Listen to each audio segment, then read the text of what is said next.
think we're live coming at you here. We are broadcasting to all attendees. That's great news. Friends, my name's Erik Hatch with Hatch Realty and Hatch Coaching out of Fargo, North Dakota. I'm here with my brother from another mother with the awkward beard and the beautiful art behind him, Robbie T, our success coach with Hatch Coaching. Robbie, introduce yourself. Tell the people why you're fantastic. Oh, man, that's a very all-encompassing question. I'm going to keep it short. It's because of this right here. I love your beard, by the way, too. It's November. We can't trim this stuff. It's too cold up here. Robbie, tell us about your family. Married, couple kids, right? Yeah, absolutely. Got a 3-year-old coming up on 4 years in March, and she's a handful, but the best handful. Full of energy, full of love, and a lover. And then we got a 9-month-old Ames, who is a bruiser. We actually nicknamed him Chomper because he is eating everything. So he's a dude, a big dude, 99 percentile. But that's me, Robbie T, up here in Fargo. Again, my name's Erik Hatch with Hatch Coaching and Hatch Realty. Married to a smoking hot blonde, 2 kids, ages 3 and 1. My daughter scratched my eye yesterday, so if you see me winking a lot, I promise I'm not flirting with the camera. I'm just trying to make the pain go away. Hey, we're here to talk today about the 9-step hiring process to protect your world. And I want to give you some background here about who we are and how we got here. I started in real estate full-time in 2011. 2011, I made a hire, and as we made that hire, I hired the first person that applied. No, actually, she was a college student who I had known previously and worked for me for a few months, and then continued to hire. And I thought I knew what I was doing, and I kept bringing people into my world, and I just did it all wrong. I was wrong. They were wrong. Not that they're not great people. They were great people, but I put them in the wrong positions and in the wrong structure. And it was just a mess. And so in 2012, we started a team. 2013, got kicked out of a brokerage, fell apart, and really started over. And our team went from 13 people down to 3 people overnight. If you ever want a piece of humble pie, I recommend getting kicked out of a brokerage and watching like 3/4 of your team not come with you, because that was the lesson that I learned, that I was hiring incorrectly and that I was the wrong leader. Since then, we've built and we have over an 80%, pushing 90% retention rate in the last 4.5 years. We're now one of the top 40 real estate teams in the country for our production. This year, we'll close between 660 and 680 homes, which if those of you that aren't in the real estate world, that's a lot of houses. And we're doing so in Fargo, North Dakota, a community of about 225,000 people. So we're doing it in a really small microcosm of a place, and we're making a big impact. And so everything is about the who. It's about who you are, and it's about who your team members are. And that's what we want to cover today. Is we're going to cover a 9-step hiring process, because if you get the right who in the door, everything else is so much better. Okay. But remember, it's about who you are also. And so it doesn't matter if you're in real estate or construction or mortgages or whatever it may be. This is not a specific lesson just for realtors. Yes, that's where we have sharpened our swords, is in the real estate world. But this is instead a broadcast and hopefully an education time for those of you who are wanting to find out how to make a better hire and to make your world better. So that's the format for today, folks. If you are watching live, please ask some questions. You can shoot up in the Q&A, or there's a chance for you to ask some questions, and we will happily go through everything we can, and we'll go through that live as we go. With that, Robbie, you didn't show up as a success coach overnight. What's your background with our business so people understand? I serve as the owner and the CEO, and you have been an integral part in our growth. So help people understand that. Sure, yeah. About 4 years ago today, actually, I started on the team as an inside sales agent. Basically, I was the first responder to any of the leads that eventually came into our world. And my whole job as an ISA was to reach out, connect with people that had slightly raised their hand or really raised their hand and said they wanted to buy or sell a home. And my whole goal was to basically book appointments. From there, I've taken on more and more responsibility over time. Eventually, basically took on our script and role play time. So really the main tenet of our training for our team. Slowly evolved into the leader of the ISA department and a part of our leadership team here at Hatch. And started at the ground and started at the bottom. Now we're here. I've always wanted to use a rap quote in one of these, so I did it. Please don't do it again. Just kidding. And Robbie now is a success coach, coaching, teaching, and training people across the country on how to be a better servant in their worlds and how to use a language of service instead of a language of sales. And it's changing the tides for a lot of people and helping to rise that. So, Robbie, we're going to be playing bouncing back and forth here. By the way, Ron Wyzakowski, Karski, down in Daytona Beach, we got 4 people watching online just at their little computer. I hope you're all snuggled up and ready for a ride. 9 steps is what we're going to cover, folks. 9 steps for the hiring process. Step number 1 is, of course, you need to start, like, you figured out that you need to make a hire. You figure out that you're missing somebody. And a lot of you wonder, like, when do you make that hire? And that's a really great question. I'll simply say this is if you've missed out on one piece of business, or if you've delivered not top level service because of an abundance of business that you have, it's time to make that hire. And in fact, you're probably already behind and you need to play catch up. You need to rush and race to say, now I need somebody in my world to help me breathe a little bit. But it's twofold, right? It's helping you breathe. And then it's also making sure that you're delivering exemplary service, which is what our clients certainly need. And so now we've declared this. We say we need to make a hire. It's important to get the job role well defined, because step number 1 is placing your ad. In real estate, we use a company called WizeHire, WIZEHIRE. For a lot of you not in real estate, you may use an Indeed or a Monster or a LinkedIn. All really great. WizeHire for us actually disseminates the ad to all those different places. And so it's a really important piece. And so as we disseminate that ad out, we're finding that this is who we're looking for and that this is what we're wanting. Now, when placing that ad, I think it's going to be really important that you specifically have the job description in place, right? That you're going to want to be able to define with great articulation more the character of the person you're looking for rather than the job specifics of the people that you're looking for. And I promise you this, if you email me or message me after this webinar or after this broadcast, I'll share with you our exact job postings for each category in real estate. If you're not in real estate, you're still going to see the language that continues, okay? But as you place this ad, and we'll use, again, WizeHire, we usually put a 3-week hiring process on that. We don't leave it open for forever. We want to make sure that folks are funneled in and that they have a specific time frame that they know that they need to adhere to. Robbie, why is that specific time frame important? I think it's important for the candidates. I know that if I applied for a job, I would expect that there'd be some type of end date. And because this 9-step hiring process is already a little more lengthy and in depth for most, you want to make sure there's at least some closing date. And so you have a date that you have to actually go and take action as a team. Yeah, imagine the ad comes out and on day 1 somebody's really excited and then they don't hear from you for a month and a half. Right. They're angry, they're frustrated, they probably don't want to work with you anymore, and so you have to communicate in an over communication sort of sense even from the beginning. Yes. Okay? So step 1 is like the easiest step. You have a clear-cut job description, but even more so, you have a character description of the people that you're looking for. You then advertise in as many places as possible. And it's not only placing it on WizeHire or Monster or Indeed or LinkedIn or whatever else you're going to use. Social media is really important. Using your business page and your personal page on social media is really important. Encouraging your team members, if you do have a team, to have them help disseminate that information. But if you're just looking to fill a role, I think you might be doing it incorrectly. And I do it incorrectly all the time.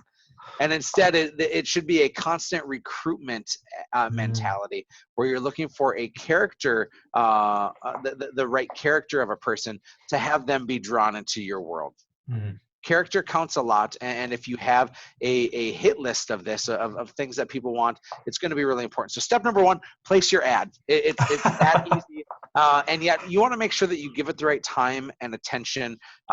Usually we give a job salary range. Like we'll say it's a $13 to $18 an hour range, which is a really big spread. You're talking like $26,000 to $35,000.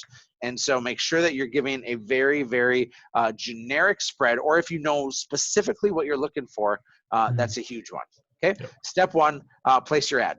Step number two, and this is one of the reasons why we love Wise Hire, is when people apply, we get their resume, we get their DISC profile, and then we also have them answer a series of questions, not a series of questions, excuse me. They answer the question simply, why do you want to work at Hatch Coaching or at Hatch Realty or at ABC Industries? And they answer that question. And that's really important, because what you're going to find is that half of the applicants that you get, let's say you get 50 applicants for the job, half of the applicants are applying for any job they can. Those aren't the people you want to hire. Instead, you want to find somebody who says, I want to work at your company because I believe in this, or I could do really well in this category, and they give you specifics. So even with the original job ad placement that we're putting out there, people have to take a step. They can't just submit their resume. They have to answer a question, and they have to fill out a test, which gives us a DISC profile. Robbie, explain the DISC profile to people who don't fully understand it. Sure. So the DISC profile basically asks a series of questions that really, it's not a personality profile, but it gives you more of a behavioral profile based on how you act and communicate. And long story short, the DISC profile basically breaks people up into leading indicators, D, I, S, and C. Ds tend to be more dominant, Is tend to be more of influencers, S tend to be your stabilizers, and then Cs tend to be your compliance, your analytical side. And what it does is it gives you an idea of what do these people act and communicate like, and gives you a rough idea of who that person kind of is. Absolutely. And so we know that as soon as we're on step two now, step two is we're reviewing their DISC and their resume. They filled out all this information when they applied, and step two is now we're reviewing it. There's three levels that we're going to talk about. The first is their resume. The second is a DISC, and the third is social media. Okay. The resume is this. What's interesting is when you can apply on online now for a job, all you have to do is like input information, and that counts as your resume. And so some of them look really pretty shoddy, where you'll say, because it's in like just it's like in a granular Comic Sans font, and it's just I don't like the way it appears, and yet that's how some of these major things are. And you can't discount somebody based on that, because we found some of our best talent who just didn't have a resume. Resumes are almost a thing of the past. And in fact, we put maybe this much merit into an actual resume. Truth. The reason why is a resume is so important to just say this is what I did previously, but it actually doesn't tell you if they were good at the job, if they were well liked, if they were balanced. Like there's a lot of things to look at here. And so review the resume just to make sure that they have a past or a history that's shown that they have some stability. Yeah. And that shows that they're at least able to have grammar as an important part of their world, and that they can type. That's all you can use a resume for nowadays. It's just it doesn't carry the clout that it used to. Resumes, yes, they have to turn it in so you understand what they've done, but that doesn't tell you who they are. And so you have to put in some major merit. I want to pause one quick sec. Okay, let me say this, folks. Most of us, including myself personally, do not take hiring seriously enough. No. We'll look at a resume, we'll talk to somebody for 30 or 45 minutes, and then we'll let them into our world. And when that happens, you're going to spend more time with this person than you usually do your spouse. And you wouldn't get married after a first date, after 45 minutes, and after a piece of paper says that this is what they did. There's a reason why we do these 9 steps in this hiring process. And that is because the most important thing in your world are people. And it's about who you are, and it's about who they are. And it's bonding and connecting with the right kind of intimacy. Okay, so end pause, let's go back. Okay, we said we're first going to cover resume, then DISC. Robbie, you said that the DISC tells us again their profile. What kind of weight in our world do we actually give to the DISC based on a hiring decision? Because I think a lot of people put like 50 or 75 or 80% emphasis if their DISC is right. Yeah, I would say it's about a quarter of the equation. Really what it comes down to is that just shows me their natural inclination for the role. So it's definitely not a super majority. We take it into account. But the reality is it's not even close to the biggest piece we're looking for. I would say 25%. Okay. What's the other 75% that we look for, Robbie? So the number one thing in our world is we're looking for culture. If we were to break it down, let's go numbers. 50% of our hiring decision making is culture. What that really means is simply this: that if you could come in and make us the most amount of money in the world, you could have unlimited potential, you could be a perfect disc fit. But if you are going to be somebody that's going to ruffle a lot of feathers and treat people poorly and make our lives, a terrible time here on earth, that is not something we're going to buy into. So 50% culture, 25% would be that disc fit. Are you a natural fit in terms of how you act and behave for a role? Is this a good fit for you? And then the other 25% is somebody's grit, their ability to go through things that's tough, their potential, their habits, their hunger. What do they want to go improve? What's their biggest piece? So 50% culture, 25% disc, and then 25% potential and hunger.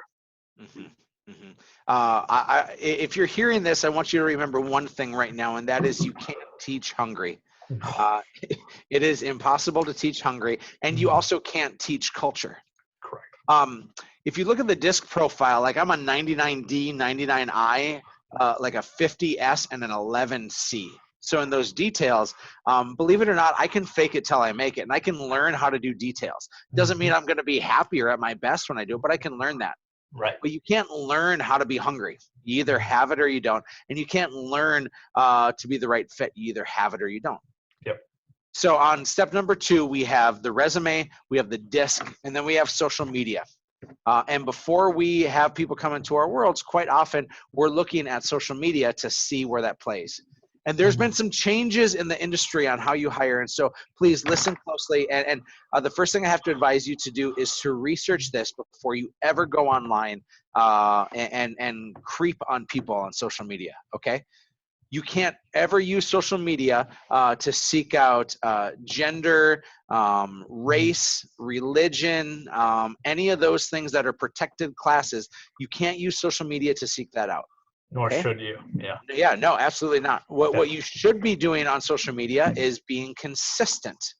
And when you're consistent, what that means is you have to look at everybody, and what you're looking for is usually behavior. How they're conducting and carrying themselves, and because it's an extension of an interview, is it not? Like I could go to Robbie's social media right now to find out that dude loves the Vikings, and I could go to social media to find out that he loves his family, and I could go to social but you can't go to find out about his family. Like that's where it's the gray area, not even the gray area. That's like the black and white. You can't do it area. Right. And so what they're actually suggesting now, and I went and did some research even before this, is they're saying to not even go on social media until after you meet somebody. And so you could implement that into your hiring. Robbie, go ahead. Well, I was just going to say, when I do that, and I want to make sure that that's clear, when you do that, it's not to go on there and say, I'm a huge Vikings fan. It's we're what, 8-2 now. It's good season. But when I go on there, I'm not going on there to see if other people are Vikings fans. I'm honestly going on there to see, how do you treat Packer fans? How do you treat other people? That's what we're looking for. Is posting in one way, supporting your team is one thing, but if you're posting extremely negative things where you're being derogatory, where you're calling people names, basically what we're assessing is that's not a part of our culture. Being mean and vile towards people is not culture. That's what we're looking for. Yeah, there's a difference between saying this is what I'm for and this is what I'm against. And it's a matter of the aptitude of grace that you have for us that we really protect. Correct. Okay? Yep. So let's recap so far. Step 1, you place your ad. Obviously very easy, but it takes more than just throwing it out there. You have to be really strategic with it. Step number 2 is you're now reviewing all the information that you're getting. And I would recommend reviewing as they come in. keep a Yeah. spreadsheet and a master spreadsheet that has all the information you can possibly put in one spot. So we put their DISC score, and we're putting what we know about them. We're putting and grading them ourselves as we go, because we're getting all this possible information just to try to narrow it down. Now, if you're placing an ad, maybe you're going to get 2 people to apply, and maybe you're going to get 200. I'm hiring for a personal assistant right now. And after a 3-week period in Fargo, North Dakota, we had 307 people apply for that job. A lot of crazies out there that think that they can handle working with this nut job, right? But what happened is we took that, and in step 1, 307 applied. Step 2, we looked and we spent hours and hours and hours as that came in, and not waiting until the 3-week period was over, but we were going every day to say, where are we at? Because it's much easier to do 30 minutes a day than it is to do, 10 or 15 hours of work in one fail shot, right? So we're reviewing it, we're getting everything caught up, and then we actually filtered down that 307 down to 30 people. Because step number 3 is a career night. And this is a game changer as far as I'm concerned. Those of you in the real estate world, maybe Recruit Select has taught you a number of things, but it's missing, as far as I'm concerned, a career night. And by the way, a lot of this is just an adaptation of that, because they certainly know what they're doing with Recruit Select. But I have to tell you, no matter the world you're in, whether it be real estate or any other industry, a career night is a game changer, because what we do now is we narrow down our top candidates. And you don't even, let's say you only have 20 people that apply, I'd maybe invite all of them to career night. And here's what you're going to find out is that whomever you invite, you're going to get about 60% of them to RSVP. So let's say the number's 30. 60% of 30 are 18 people. 18 people will say that they're going to come to career night, and then probably 12 or 13 actually will. So you're going to get 60% that respond, and then probably 2/3 of those RSVPs actually show. And in the email that we send out when we're inviting people to career night, we tell them it's not mandatory, but it's highly encouraged. And this career night has changed our time invested, the structure in which we hire, and has revolutionized, as far as I'm concerned, how to do this hiring process. Because here's what happens. I'll use my personal assistant night as an example. Again, we invited 30, probably 60% of those said that they were going to come, and then 2/3 of the 60% actually showed, right? So we have 12 or 13 people in the room. It's awkward, right? The first 10 or 15 minutes while they're all waiting to see is an awkward time, because they're not talking. They're just staring forward. They know that everybody's judging everybody else. And it's kind of a comical night. It's kind of like high school. It's kind of bringing it back. Flashbacks, man. It's like traumatized right now. Yeah. So then I'll go up and I'll present for an hour. And what now I get a chance to gauge somebody's energy. I get a chance to tell if we have camaraderie, if there's a really nice give and take between us. I'm able to tell if they are of the same energy and the same positivity, because a resume is not going to show you that, and a DISC profile is not going to show you that. And now you're face to face, and I promise you, I had my mind narrowed down by who the ones I really liked and who the ones I wasn't so sure on within 30 seconds of them coming. But think about that. I'm taking now 30 people, and yes, it shrunk down, and we had about 15 people at our career night for that. But we're taking 15 people, and within a 10-minute period, I have an idea and a better feeling on all of them. And if you were to try to call references on all these people, and if you were to try to be like super stringent on all this detail, it's going to take you a major amount of time. And so we do these career nights on usually Monday, Tuesday, or Wednesday nights, and we do them at 6 p.m. 6 to 7:30 is what we advertise. And when they're there, I get up front and I spend the first hour, well, I'll say this, the first half hour, I'm trying to talk them out of wanting to come into work with me. So here's what we say. We understand that, at least in our world, real estate is sexy because of things like HGTV, and most people think that it is, it's that job that everybody wants. But my job, my role is to talk them out of it. And so here's what I would say. Gang, I'm really enthused that you are here for a career night. And my goal here in the next half hour is to scare you out of wanting to work here, because this is not a place for average to exist. That's one of my favorite lines, by the way. This is not a place for average to exist. I am going to be somebody who pushes you every day to be a better version of yourself. I'm going to ask more and probably pay less than what you deserve, because we are a small business and we're growing and we're starting. And I'm looking for people to take a risk on us. I've been close to filing bankruptcy 2 times in the last 5 years, and we're now hitting a more stable kind of time. But I'm not in a position to give you everything that I have financially. You're going to get paid better in a corporate America, and you're going to get better benefits. And you're probably going to get a better time schedule. Here, you're going to work your tail off, and you have to wear more hats here than what you ever want to wear. This is a really emotional game. Real estate beats you up, it chews you up and spits you out. If you haven't ever been hated before, you will be now. A lot of people throw dirt on me, and everybody has an opinion of me. Some are really fond, and some really believe that I'm the scum of the earth.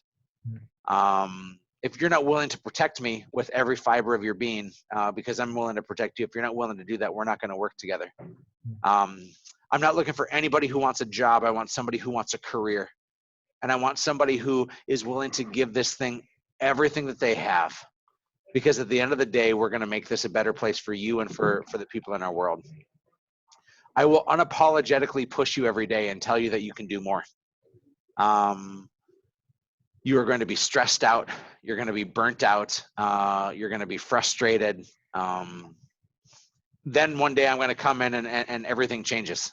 And the way in which we run and operate, things change because we maybe found a better way. And so all the work that you did maybe gets thrown out the window. I'm a positive person, but I am a pusher in every sense of the word. And that's the culture of our environment now too, is that people who are here wanted to be a part of something bigger than themselves. But that doesn't come easily. I work in 11 different businesses that I own. And so you're not going to get much of me. I give this business 15 to 20 hours a week. And so you're not going to see me very often. What you're going to see is you're going to see the people that I touch directly. And so this isn't going to be what you think it is. So I'll do that for 30 minutes, right? I'll spend 30 minutes trying to scare the bejesus out of people and having them say, this is going to be pretty tough. But guess what? Is I'm standing in front of that room and I'm watching their energy. I'm watching who's taking notes. I'm watching who's really believing what I'm saying. I'm watching to see if they're lifted up from this or if they're sunk down from this, right?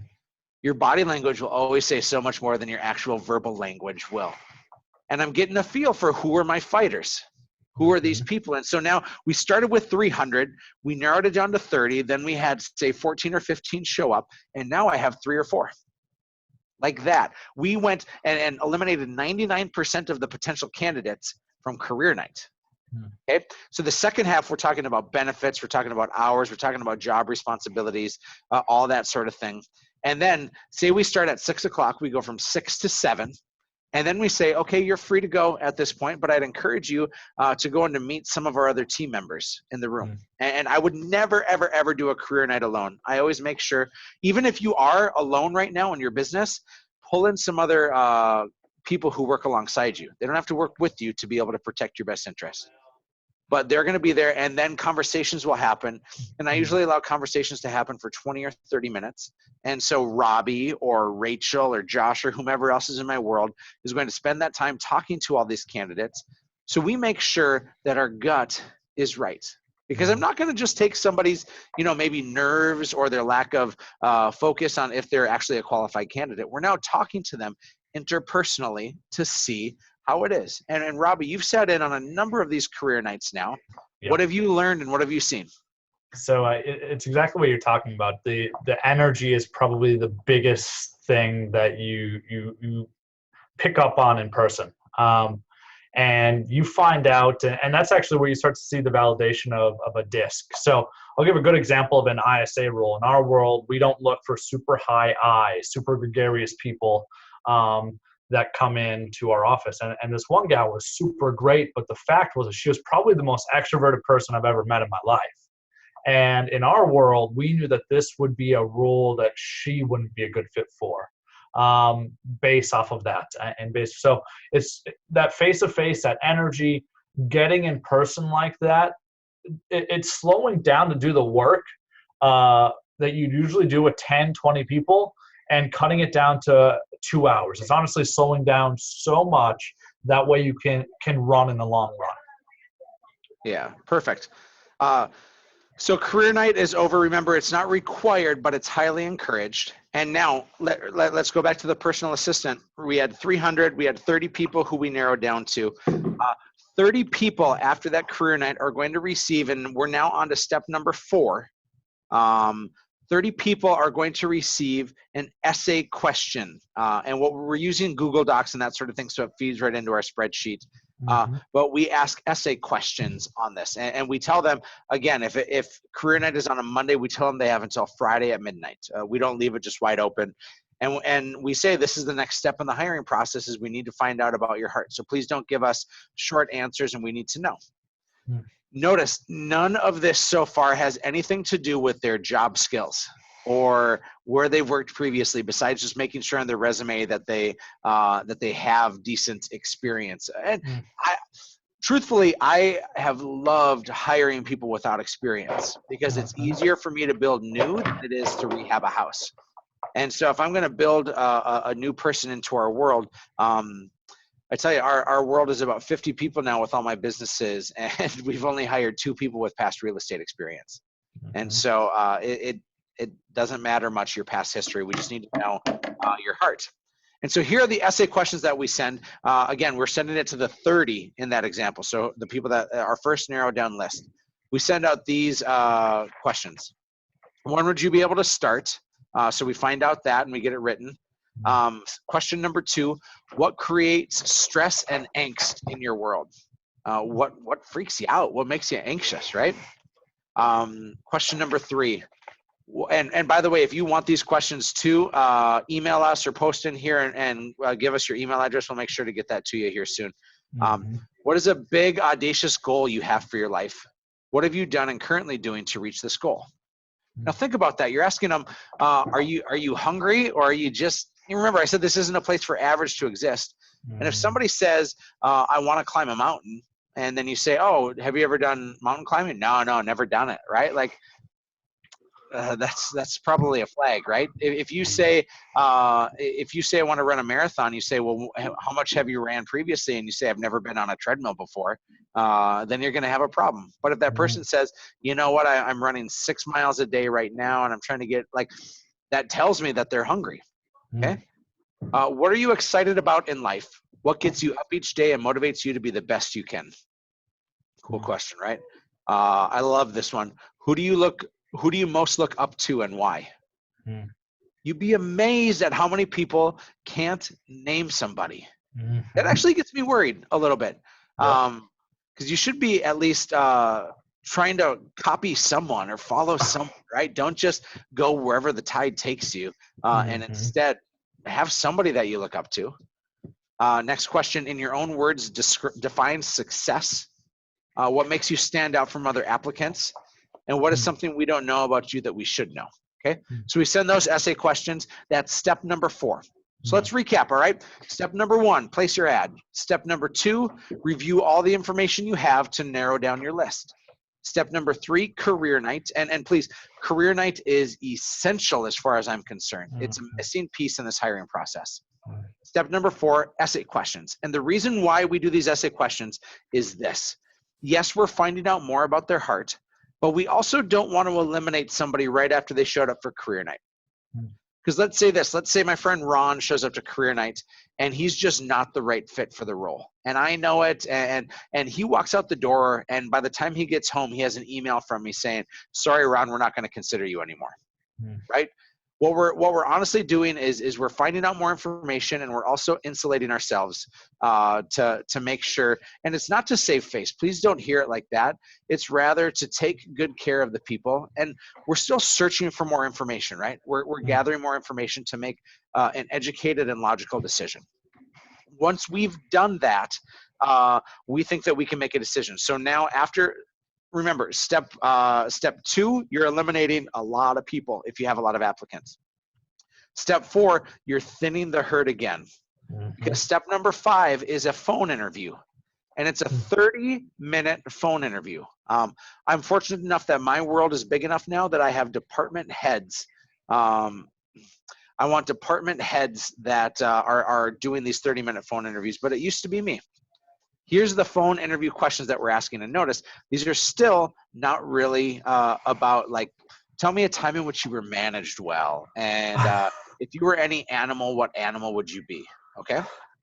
So here's the first question. Tell me about you, where you're from, and what's important in your life. What do you do when you're not working, right? Big important questions. Number 2, what do you love about your current job and what don't you like? You're going to find out real quick if this person just automatically throws their current employer under the bus. Chances are you'll be next. So be cautious on that. Those of you who are applying for jobs, what you say of other people is a reflection of you and not a reflection of the place that you're talking about. Okay. Number 3, I like this one a lot. What would your coworkers say about you? What would your supervisor say about you? Then what do you say about your coworkers, right? Question number 4, and sounds similar to one of the essay questions. What gets you up and gets you excited in the morning, and what motivates you? People don't have things that motivate them. They're not going to be motivated about work, and they're not. You are finding and seeking and narrowing things down just from these questions. If you still have time, you look at their disc with them and you validate it. And then we always end with this question. Rank these from most important to least important and why. So this is ranking. Salary, title, creativity, freedom on the job, hours or work schedule. Okay? Salary, title, creativity, freedom, and hours. And What's salary, you mean pay, not like a salary because some positions, but like total income. Yeah, totally. So Robbie, let me ask you, because you are probably pound for pound one of the best hires I have ever made, ever. Rank those: pay, title, creativity, freedom, hours. Oh, man. What matters most to you? Title number 1. Just kidding. Not at all. Title's last. I think for me, creativity or autonomy or hours, those 3. I'd probably let's go hours, because I have 2 kids and the family. I want to be home with them. That's huge for me. I want to be there. We're going to go 2, autonomy and freedom. Stop. Oh, sorry. Robbie, if I was hiring you to be a salesperson that I knew worked 70 hours a week, you hear that? Ding, ding, ding, ding, ding, ding, ding, right? Okay. Yep. Exactly. Good point. Exactly. Yep. But I've heard control time, right? Exactly. Yep. And that's what's different about the ISA control. Exactly. It's different. 2, autonomy, 3, creativity, 4, salary and pay, and then title I don't care at all about. I don't even know what my title is. So. You know what you make up your title every time, dude. I do. I really do. I think you're like a lot of people. Sometimes people are afraid to say pay in this. And if it's a salesperson or somebody who has a high economic drive that needs a great amount of money, like pay used to not matter to me, but now I see the good that money can do. And so it does matter to me. Right. And so there's not a right or wrong answer, but what you're doing is you're challenging people to think. And you're finding out in that moment what's important to them. Exactly. If you're on a real estate team and somebody says that title is important, they're really going to struggle if it's the Erik Hatch team and they have to come in and have some anonymity with that. Good point. So step number 5 now, again, is this phone interview. And now we're narrowing people down again. If the phone interview goes well, let's say we started with our 300, we get down to our 30, and then we narrowed it down from that 30. We have 3 or 4 people that we really love. We now are, maybe after the phone interview, going to be, diving into 2 or 3 people. And step number 6 is we check references. Reference checks are really important, but you have to think of it this way. The people that are listed as references for Robbie are Robbie's #1 cheerleaders and advocates. They already love him, right? And so if I go and if I call Tara and I say Tara, tell me something great about Robbie, and she's going to tell me nothing but great things. And Robbie's already teed her up to say, hey, Erik is going to be calling. Please say great things about me. And Tara says, yeah, Robbie's great. Yeah, he's really something else, right? Mm. If that happens, a lot of people stop right there, or they don't even check references. But for the love of Pete, please check references. I got really close there, but I've had some dental work done, so I feel confident with that move. I've been drinking all morning too. This is getting to be a mess. Just kidding. So we make sure that we check references, but here's what we do is we ask them for 3 references, person A, B, and C. Then we, after 20 or so minutes of questions for those people, we're asking each of them, who else would know Robbie that we can talk to? Because we want to get a reference from each of those people. And so now we have person D, E, and F. And now these people are going to be a little more honest than these people, right? Mm-hmm. And then if you're able, and I would always push to try to go what's called 3 deep, you're asking these people for 3 more. Persons H, I, and J are now being asked, because if you want to get to the truth of Robbie and how he is, you got to go deeper than just the references that he gives you. So do the math. If you're having 20-minute conversations with 9 people, you're talking another 3 hours of research. Again, this hiring piece is a really big deal. And by the way, I make sure to tell all of our candidates that we're going to be going potentially deeper on their references. I think it's just the right thing to do, is that they're understanding that there's a lot of questions being asked and a lot of people being talked to. Remember, we're also telling people timelines in this. Is you're going to hear from me in 2 weeks. We declare at our career night that this hiring process is arduous and slow. And I walk through all 9 of these steps, not in the same kind of detail that we're doing right now, but I let them know what we're doing so that they're not blindsided by the time frame. We live in a world where most people are used to getting hired a week after they apply, and that does not happen in our world. Now, yes, you can fast track somebody. You can skip the career night, but you can't skip the information that's given at career night. And you can skip the phone interview and just do face-to-face, but you can't skip the questions that are asked on the phone interview. You're just doing more stuff in person and consolidating that to a really pretty arduous length of time. Robbie, thoughts on that? No, I have nothing else to add. You're 100% correct. Oh, I love it when you tell me I'm right. Yeah. I just sent it to you because I needed to get some water.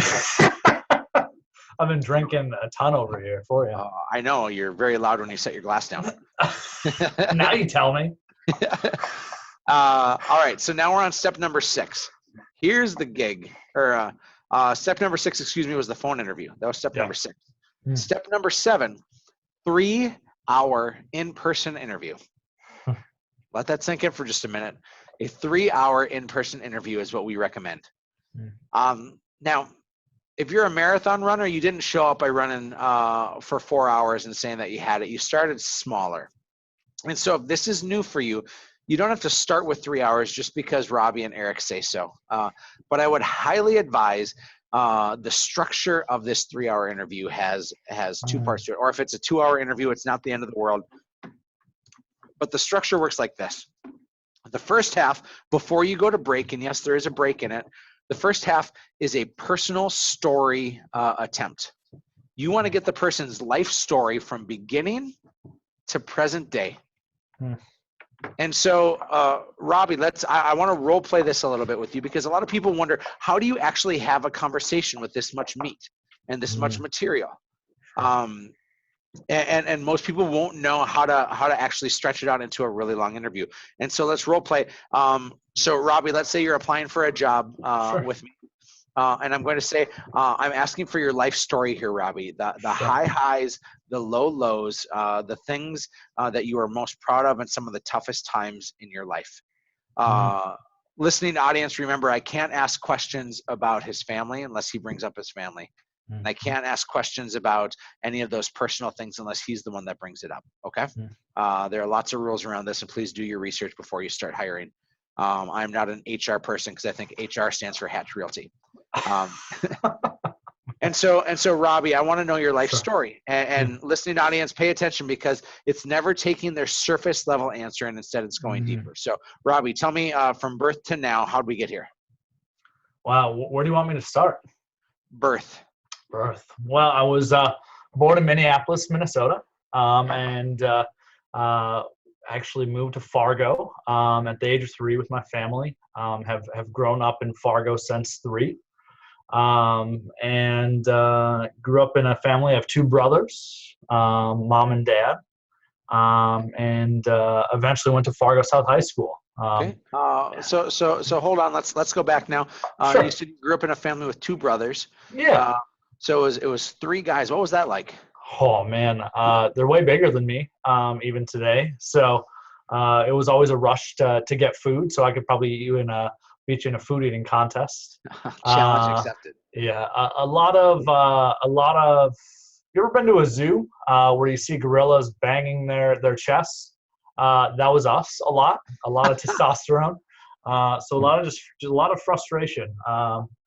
Because when you take 4 men, just 4 men, it's a lot of testosterone. What kind of frustrations? Just territory. That's probably the best way to describe it, as territorial type issues. This was my room, that's your room. There was only 2 bedrooms for us, so there was always, we had to be sharing, and that flipped back and forth. So that was always a unique piece. But probably the most interesting dynamic was for my mom. Being we also had 2 dogs, both male dogs, so even more, manliness, I guess you could say. So we grew up in a house with a lot of testosterone, and I think my mom felt like an island. So that led to a lot of things. What do you mean by a lot of things? Okay, so let's pause here, right? Yeah. Because what happens is we're now talking about not the same answer that you tell everybody else. We're going, and this is all like an onion, right? There's layers upon layers. And I can promise you that Robbie or anybody else has dad issues and brother issues and mom issues and heck, dog issues.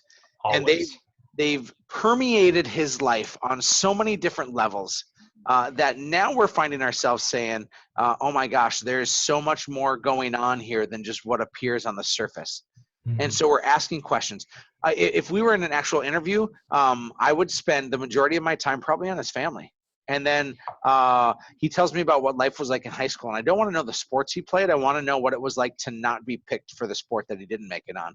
And I want to know what it was like when he didn't get to make the team, or when he struggled with his grades, or when his brothers got to be bigger than him all of a sudden, since Robbie's the oldest of 3, right? There's so many things and layers there. And Courtney Foster, who's listening right now, says she's just like Robbie's mom. And so you are a patient woman, Courtney. And so I have to tell you that the first half of this 3-hour interview, an hour and 15 to an hour and 30 minutes, is this life story. And it's asking an abundance of questions and not just taking somebody at their surface level. Robbie, you're the master at going deeper and asking the question, tell me more. Why is this so important? Because, and people always ask, and maybe this is one of the things that we can't do for you, is what's the list of questions that you use for this? And if I were to say one simple thing, is that every single one of these interviews is different. We start at the starting point that Erik just brought up, and from there, it's guided not by you as the person asking the questions necessarily, but more so by the answers that are given from the person, i.e. this quick conversation we just had. We got to my relationships with my brothers, my dad, and the struggle with the power dynamic between all the men and my mom. That may not apply to someone who grew up in a household as the only boy, or in a household where the parents got separated. Every single conversation you have in those instances are driven by the person sitting across from you. And that's why the tell me more mindset, because if you guys go and replay this, which I hope you do, all it is you're taking someone's answer and you're saying, I want to know more about that. Hence, tell me more. All you're doing is digging deeper until you peel back those layers and peel back those layers. That way you can get to the root of someone's answer, because oftentimes it's here and you need to come down here. You'll be surprised at the emotions that can come up in this, because you're asking questions that people usually don't get asked, and they don't even necessarily know the answer yet. And so you're going to watch them fumble their way through it. I'd say 80 to 90% of people in this point of the interview end up getting pretty emotional. And tears are a commonplace. Tissue in my office is always on the rise when we have interview time, because you're literally making a connection. And here's the thing that you have to understand is that when you have an emotional trust and emotional connection, you don't have to be two different people, the person that you are at home and the person that you are at work, instead you're just the same person.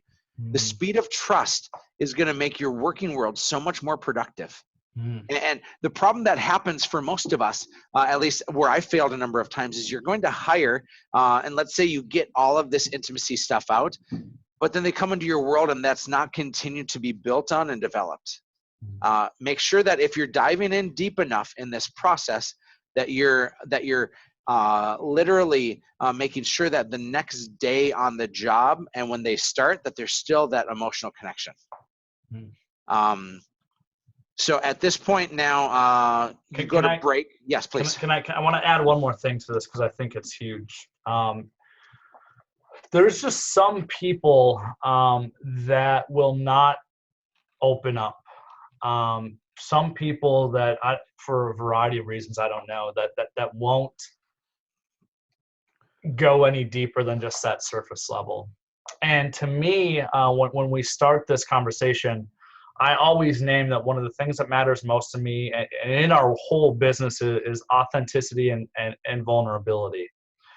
And I want to hear who they authentically are. And if I sense that somebody's afraid to open up, I will name that I want them to, because in my world, nothing's scarier than hiring somebody that's wearing a mask, somebody that's holding a mask in front of their face, because when you do that, you're bringing somebody into your world. And I promise you, at some point, that mask will come off. The only thing is I need to know who's behind the mask, as opposed to having that blow up here in our world. Because in our business, we have to protect the whole. That's Erik and I's job, is protecting the collective whole here. And the culture piece, that's why culture is always number one. If you're hiring somebody and you don't know who they are, and I mean not what they've done, but who they are at their heart, what makes them tick, all you're hiring is somebody wearing a mask. And the second that it's going to come off, either it's coming off in that interview or it's going to come off when the bomb goes off. And I will not allow that bomb to go off around my people. We got to protect them. Great point, brother. Let's go to the second half of the interview now, of the 3-hour interview, or at least as long as you can make it. There's always a 15-minute break in there, and that break is to go get some water, use the restroom. And then whomever's in the interview process, nobody should be doing this alone. So if Robbie and I are both on one side of the table, we're now talking to say, what have you heard? What are your red flags? And that's what you should be looking for, are red flags. Don't just go through the motions, but instead find reasons not to hire this person and then dive deeper into that. Yes. Okay? And that's what we do in the second half, is we're diving deeper into, here are the concerns I have. Let's talk more about it. I don't tell somebody, I'm looking for somebody to be great with details. Are you good with details? Because their response, of course, is going to be yes. And so we wait to give almost any information about the job and what we're looking for until the last hour and a half in this entire 9-step process. Correct. Because now we're finding out their natural inclinations and their character to say, is this here? So now we're covering job descriptions. We're covering objections that we have. They're asking us a conglomeration of questions. And that's then where we find ourselves. And so you'd think we would offer them the job right there. But remember, this is only step number 7. Step number 8 is, if you're a large enough organization, you're going to want that entire department to validate that person. And so let's say we're hiring a new ISA. We want all of our ISAs to meet this person, and they've probably met them at career night, but we want them to, again, get final say. And they're not validating and verifying qualifications. What they're saying is, do I trust this person enough to have them come into our world? I haven't had, I've had a couple pushbacks or questions, but I haven't had anybody ever deviate from it and say, no, this person won't work here. But what happens is now the confidence level of our team members rises because they feel like they're a part of the decision, because they are. This is their department, their world, their business. We're trying to hire somebody to make their world better. Step number 9, you offer them the job. So let me go through those one more time. I know there's some questions that want to get asked. Please throw them up here if you're watching live in the questions portion or in the chat portion. We will answer everything we possibly can. But here's the nine-step hiring process that we highly, highly encourage. Number one, place your ad. Make sure it's nicely articulate on the character of a person that you're looking for. Number two, you're reviewing the disc and the resume as well as using social media wisely. Make sure to follow the legal rules on that. Number three, career nights. And step number two is your first filtering process. Step number three is career night. Step number four, questionnaire. That gets emailed to them, essays. Then that's your next level of filtering to get down to a specific, very few people. Step number five, phone interview. Step number six, reference check. Step number seven, 3-hour interview. Step number 8, the group validates and verifies that hire. Step number 9, the person actually gets hired. There's our 9-step hiring process that has allowed for us to have an insane retention rate over the last 4.5 years, pushing 90% on our retention rate. This place has become like the Hotel California. Once you come in, you never leave.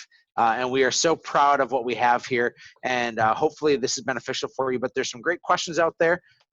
Here is what Sherry had asked is, we're having a problem getting applicants. Oof, that's heavy. I would say this, and Sherry, I want to say, and this is a question I would ask anybody, so it's not cornering you, but why would somebody come and work with you? Are you clear on your value proposition? Because I believe that people are looking for transformational more than they're looking for transactional. And so your job ad should probably have more language built around the value that you bring, not the value that you're asking for, as well as the transformation that happens in your world and not the transactions that happen. I don't think that job ad should start out by saying, if you want to make a lot of money, come and work here. Because what you're going to find is people will make some money, and then when they figure out how to do it on their own, they gone, right? If you say, if you want to be a part of something really big and life-changing, come and work here. And there's not a point where it's like, oh, my life has changed enough, now I'm going to go elsewhere. Like it has to be in your value proposition. And then it also means that you have to have advocates out there that are helping you get that word out. Trusted friends, clients, vendors, people that you work with that will be your large advocates. And on top of that, utilize your team. Erik, when we look at how we've found great people that have come into our world, a really great chunk of the people that come into our world are people that are friends with somebody that already works here, friends, something along those lines. So it should be a collective team effort. When it comes to hiring, it's a whole team effort here. All 50 people think of who might be good for this role. Not just Erik, not just me, shouldn't just be you, Sherry. It should be a collective effort of your team. Yeah, well said. Ron asked the question, how much in advance of do we need to start the ad for the hire? And you said 6 months, and that's exactly right. I actually think, though, you have to understand that you have to cast the vision to your team of where you're growing and how you're getting there 12 months in advance. Then the hiring process happens 6 months. Because if you say to your team, Ron, who I know is a realtor, if you say to them, hey, we're hiring 3 more buyer agents next week, instantly your other buyer agents are freaked out saying, what's going on? I'm going to lose all my lead sources, and I'm not doing a good enough job, or my leads are going to be diluted. And I think that vision is cast 12 months in advance on where you're growing as an organization. And then that hiring process, I give a solid 6 months. So if you need somebody in June, you got to start in January. Especially if they're a licensed person, that takes in any kind of profession, that takes a more serious amount of time. Robbie, final thoughts? Maybe just one last piece here in terms of anybody that comes into our world in production on that note is we will offer somebody a job. They don't officially get to join our team until they are licensed. We've been burnt by this a few times in the past. So because they can't do the job until they're licensed. So just one last piece there. Great point. My final point is this, friends. Take hiring as the most serious thing that you do after your own personal development. All right. I want to close on this final thought, and that is that an A player won't stay in your world if you're not an A leader. You may hire the best of the best of the best, but if you don't have the ability yourself to be the best of the best of the best, they're not going to stick around. Okay. And so the first thing you have to do is improve on yourself. And when that happens, you're going to see a world of influx make their way to you. I'm confident in this, that you get better and everything else around you gets better. After that, hiring, do and take it really, really seriously. But that's it, guys. On behalf of Robbie T and myself, Erik Hatch with Hatch Realty and Hatch Coaching, if we can be of any help to you, we have past webinars and all our stuff on coachingwithhatch.com, as well as we do monthly summits and training seminars. We have a game to help you with role playing. So find out everything you need on coachingwithhatch.com. But again, on behalf of Robbie T and myself, God bless.